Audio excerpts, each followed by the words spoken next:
محرم ہے، وہ خواجہ تمہاری نگاہ کرم ہے، وہ خواجہ تمہاری نگاہ کرم ہے، ملا ہے کرم ہی کرم ہے، یہ جب سے ملا ہے کرم ہی کرم ہے، کمال عشرت ذوق نظر غریب نواز، کمال عشرت ذوق نظر غریب نواز، سکون خاطر ہر دیدہ ور غریب نواز۔ شعر سنو، امید خیر کی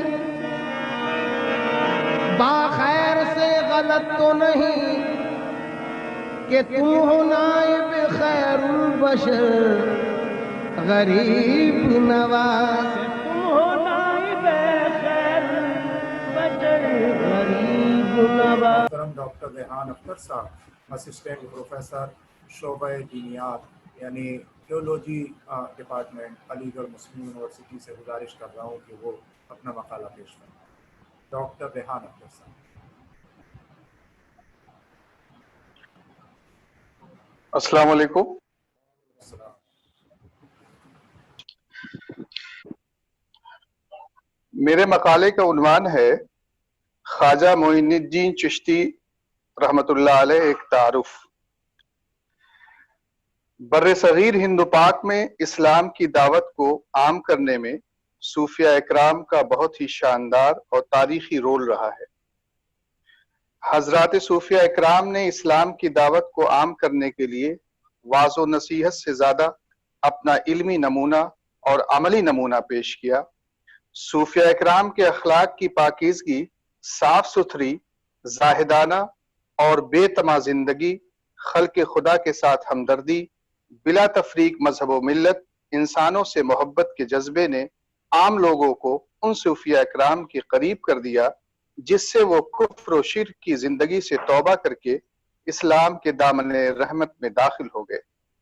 اس دوران یہاں مختلف سلسلوں کے صوفیہ نے امن و محبت اور بھائی چارے کے پیغامات کو عام کیا اور انسانوں کو انسان کا بھائی بن کر رہنے کا درس دیا۔ صوفیہ اکرام کی تعلیمات کا سب سے نمایاں حصہ یہ ہوا کرتا تھا کہ خدمت خلق اور اس کام کے لیے انہوں نے اپنی خانقاہوں کا استعمال کیا۔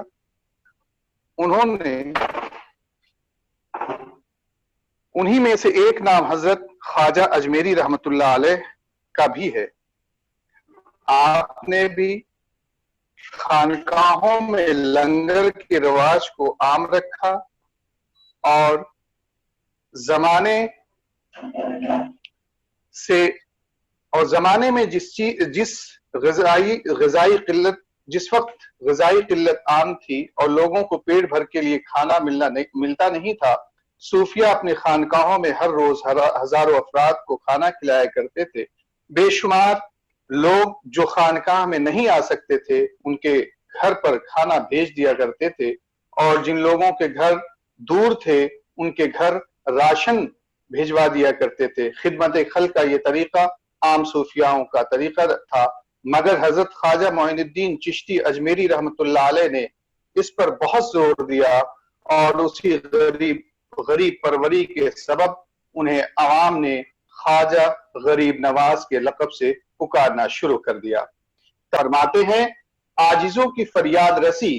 حاجت مندوں کی حاجت روائی، بھوکھوں کو کھانا کھلانا، اس سے بڑھ کر کوئی نیک کام نہیں ہو سکتا ہے۔ حضرت خواجہ معین الدین چشتی رحمت اللہ علیہ کے نزدیک خدمت خلق کی کیا اہمیت ہے اس کا اندازہ ان کے قول سے ہوتا ہے۔ سیرت الاولیاء میں ان کا قول درج ہے جس میں یہ 3 خصلتیں ہوں گی۔ خواجہ اجمیری رحمت اللہ علیہ فرماتے ہیں کہ جس میں یہ 3 خصلتیں ہوں گی وہ اس حقیقت کو جان لے کہ خدا تعالیٰ اس کو دوست رکھتا ہے۔ اول سخاوت دریا کی طرح، دوسرے شفقت آسمان کی طرح، تیسرے خاکساری زمین کی طرح۔ فرمایا جس کسی نے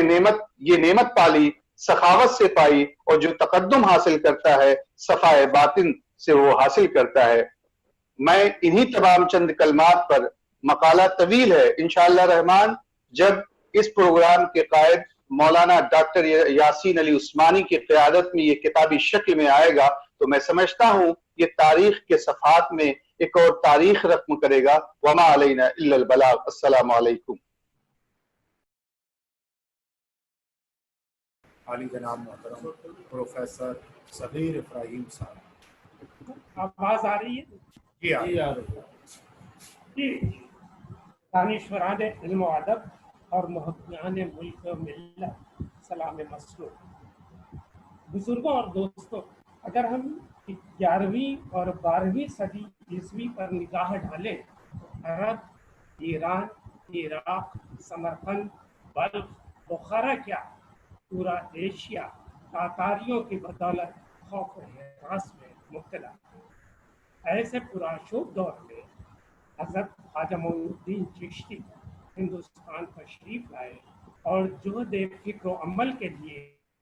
تپتے ہوئے ریگستان کا انتخاب کیا۔ اجمیر میں قیام کے بعد اگر کہیں باہر گئے تو حدود ہند میں ہی رہے۔ آخر کیوں؟ اس کی وضاحت عاشق غریب نواز علامہ اقبال نے اپنے کلام میں کئی جگہ کی ہے۔ مثلا یونان و مصر و روما سب مٹ گئے جہاں سے، اب تک مگر ہے باقی نام و نشان ہمارا، سارے جہاں سے اچھا ہندوستان ہمارا۔ خواجہ صاحب گھر بار، دھن دولت، سکھ چین کو چھوڑ کر ہندوستان کی ہدایت، آزادی اور سچائی کی راہ پر گامزن گہرانے کے لیے اجمیر تشریف لی۔ کہا جاتا ہے کہ سنوت وکرمی 202 میں راجہ اجے پال نے اجمیر کی بنیاد ڈالی۔ پرتھوی راج اور شہاب الدین غوری کے عہد میں آپ نے اسے اپنا مسکن بنایا۔ بادشاہوں، شہنشاہوں، راجاؤں، مہاراجاؤں نے آپ کے آستانے پر حاضر کی۔ کہا جاتا ہے کہ آپ اپنے 40 ساتھیوں کے ساتھ تشریف لائے اور 40 برس سے زیادہ خودی، خودداری، عزت نفس اور رواداری کی تعلیم دیتے رہے، پیغام حق سناتے رہے۔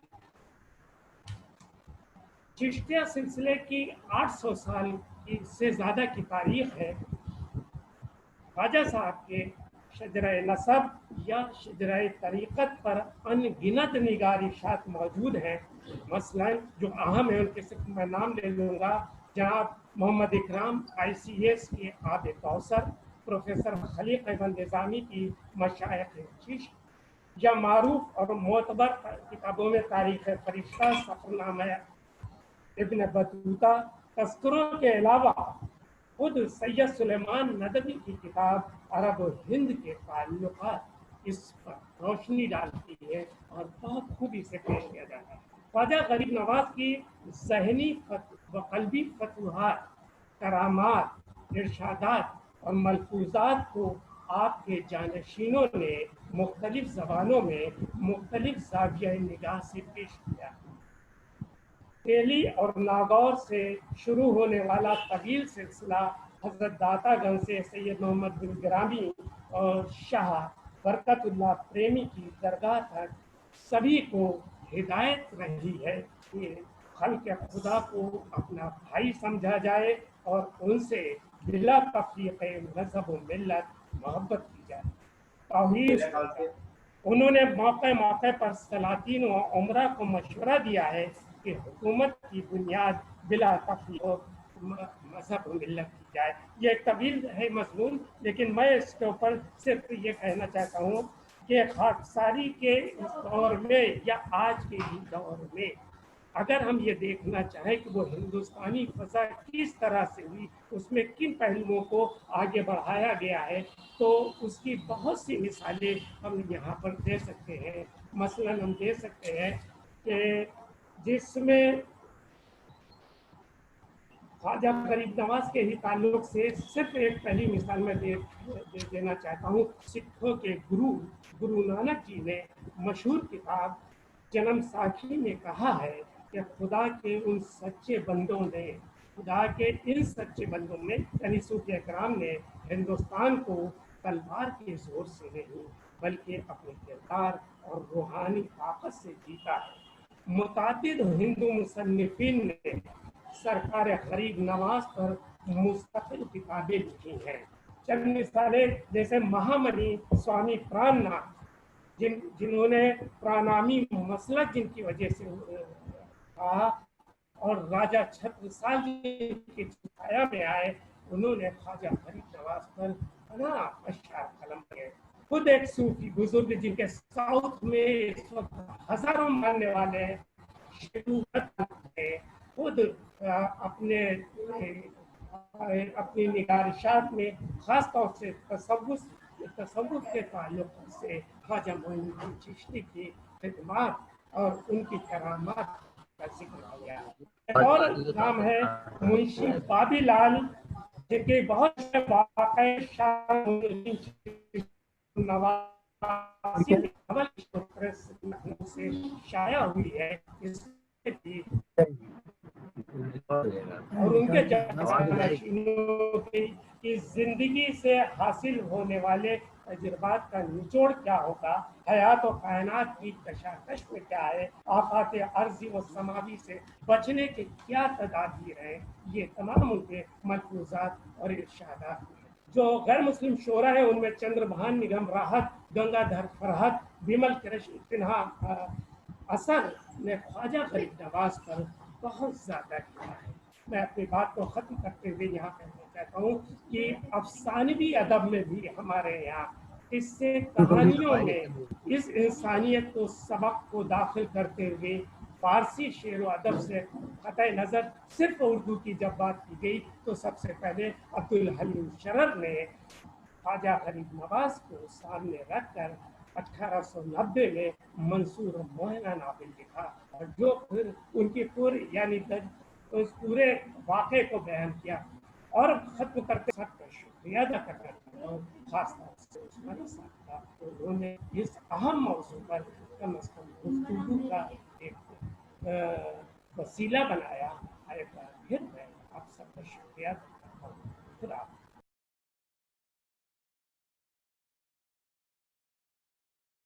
فریاد جیلانی صاحب کی میں ان سے گزارش کروں گا کہ وہ اپنا اظہار خیال کریں۔ محترم ڈاکٹر یاسین علی عثمانی صاحب اور ڈاکٹر حفیظ الرحمان صاحب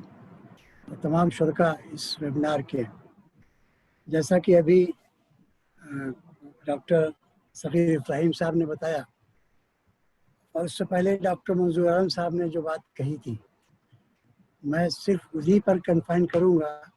اگرچہ میں مبارکباد دوں گا ایک نوجوان شریک کار ان کو ڈاکٹر مولانا منان رضا صاحب کو، کہ وہ بھی بہت کم عمری میں ظاہر رضا صاحب نے ان کو یہ موقع دیا، اور یہ ضرورت ہے ہماری کہ نوجوان جو اس فکر میں کچھ فکری معلومات حاصل کرتے ہیں ان کو ایسے پروگراموں میں شریک ہونا چاہیے۔ فی الحال وقت کم ہے، لہٰذا میں اسی سیمینار پر آؤں گا جو آپ نے منعقد کیا ہے، اور یاسین صاحب کو مبارکباد دیتے ہوئے کہوں گا کہ ایک تو آپ نے خود ہی ان کے ذمہ یہ رکھا ہے، حفیظ صاحب نے منظور صاحب کی گفتگو ختم ہونے کے بعد ہی کہہ دیا تھا کہ ڈاکٹر یاسین صاحب یہ کام کریں گے۔ مجھے یقین ہے کہ وہ یہ کام کریں گے کہ خواجہ غریب نواز، اور میں انہیں کے تک محدود نہیں کروں گا، پہلے ان کا کام ہو پھر اور صوفیہ اکرام کا، کہ ان کی کیا خدمات ہیں جو ہندوستان کے عوام سے متعلق۔ مثال کے طور پر ابھی ذکر کیا کہ ان کے لنگر خانہ، اب لنگر خانے میں ہم کو یہ تفصیل بتانا ہوگی کہ ان کے لنگر خانے سے مستفید ہونے والوں میں غیر مسلمین کتنے تھے، اور جو واقعہ ابھی انہوں نے ڈاکٹر ریحان صاحب نے کہا کہ ان کے گھروں پر کھانا بھیجا جاتا تھا، تو ہمیں نشاندہی کرنا پڑے گی، نام بتانا پڑیں گے۔ اگر نام نہیں ہو کتاب میں تو کم از کم یہ کہ اس میں سے اتنے غیر مسلم مستفید ہوئے۔ مجھے یقین ہے کہ جو ان کی پوری زندگی ہے اس میں زیادہ تعداد ہو سکتا ہے غیر مسلمین کی ہو، تب اس ملک کے آج کے ماحول پر آپ اثر انداز ہو پائیں گے۔ جو واقعہ ذکر کیا گیا تھا کہ کسان کا، جس کے لیے خواجہ صاحب دلی تشریف لائے، نام نہیں آیا، ہو سکتا ہے کہ وہ بھی کوئی غیر مسلم ہو، یا اس قسم کے نام ان صوفیہ کرام میں، اور سب سے زیادہ غالباً خواجہ فرید نواز کی زندگی میں ملی، کیونکہ ان کا 40-43 سال کا سفر وہ ان غیر مسلموں کے بیچ میں شروع ہوا تھا جہاں مسلمان نہیں تھے۔ مسلمان تو بعد میں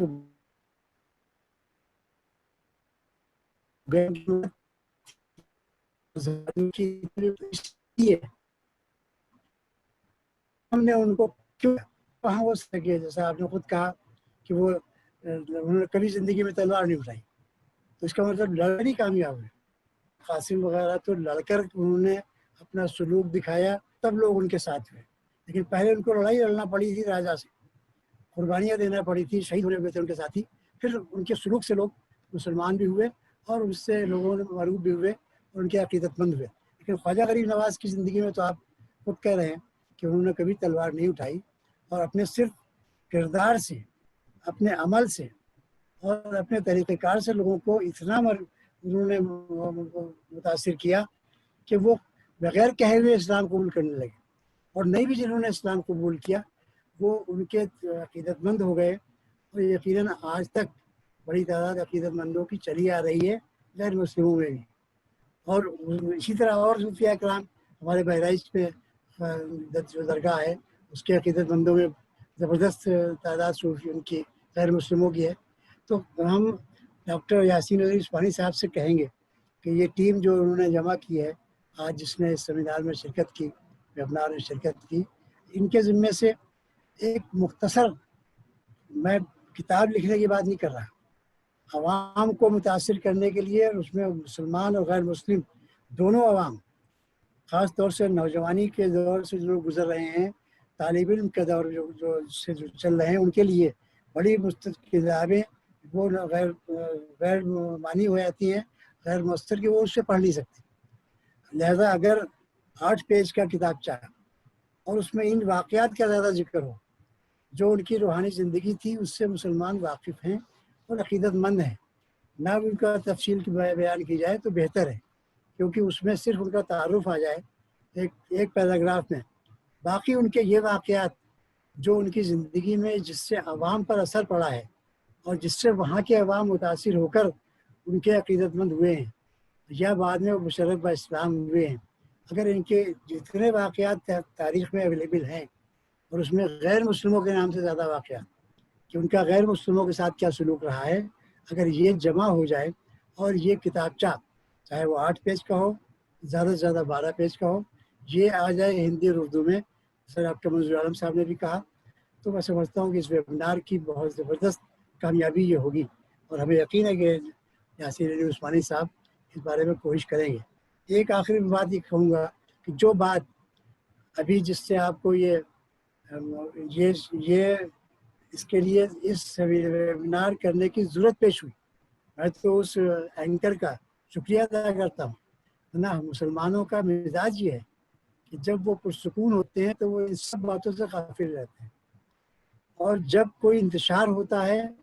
کوئی دوسرا حملہ ہوتا ہے ان کے تشخص پر، ان کی مذہب پر، تب وہ بیدار ہوتے ہیں۔ تو اس اینکر نے اگر آپ کو بیدار نہ کیا ہوتا تو شاید یہ ضرورت پیش نہ آتی آپ کو، لیکن بہرحال اس اینکر نے کیا، اس کے ساتھ تو آپ جو سلوک کر رہے ہیں، اور اس کے لیے صرف قانونی لڑائی ہی ممکن ہے۔ سپریم کورٹ میں معاملہ درپیش ہے،